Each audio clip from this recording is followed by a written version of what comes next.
PNC has obtained FOIA documents related to at least one of the cases contained in the investigative report against GDOE Superintendent John Fernandez. It's a series of emails between Fernandez and a female employee. Here's more. Some revealing details were contained in Freedom of Information Act documents we requested from the Guam Department of Education. In particular, we received copies of travel documents back in April of 2013. Several employees took a trip to Washington, D.C., including Fernandez and a female employee who later claimed sexual harassment. A few months later, on July 26, 2013, the employee sent an email to Fernandez beginning at 6:57 p.m. in which he tells Fernandez to give her a call and says, quote, "I'm alone for the night and we need to talk," end quote.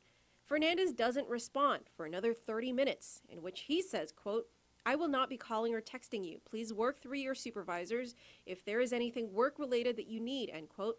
Then the startling message came over an hour later at 8:47 p.m. "I think I might be pregnant. Please, I don't know what to do. My cell phone is down. I really just need to talk. I don't remember your cell number. It's on my phone. Please." About 10 minutes later, Fernandez responds, "I am not sure what this is about, but it is certainly not welcome. Please refrain from continuing these emails."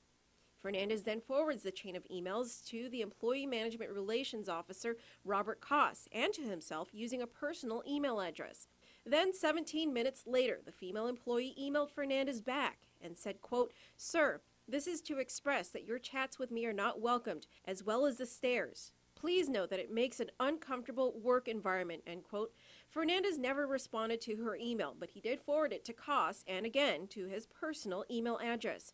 Before we received a copy of this email, we had the opportunity to ask Fernandez's attorney, David Lujan, to respond to the allegations levied against Fernandez. There's absolutely no truth to the allegations, and we'll show it. It's all a matter of time. We're just waiting for our opportunity to do that. You're talking about the Title IX allegations? Yeah, well, you know, just because a complaint is made, I tell one, that's for another time. Good try. But those weren't the only emails. About 3 weeks later, another email was sent from the female employee on August 17th, 2013 at 6:15 p.m., a Saturday. The subject line was titled, "Ladies, he's mine." It was sent to several GDOE employees, but the body of the email was empty. It only contained an attachment, which appeared to be a screenshot of a chat between Fernandez and the employee. The file does not show when the chat took place, but it does indicate that the employee was in Baltimore at the time, and the topic appears to be about her trip and how busy they both were. About 25 minutes later, at 6:40 p.m., the employee sent another email asking everyone who received her first email entitled "Ladies, He's Mine" to, quote, "Please disregard this email. Something or someone got into my account."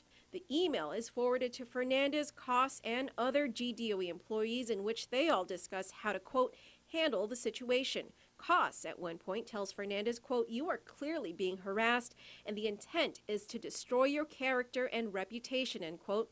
Koss then requests to have the employee's work computer be confiscated and recommends that a complaint be filed with GPD for cyberbullying. Quote, "This needs to stop and we have already tried the passive approach," Koss says. The employee was eventually terminated, and the basis for her termination was that she had used a government email address improperly and did not return her work laptop to the department because it had been destroyed or vandalized.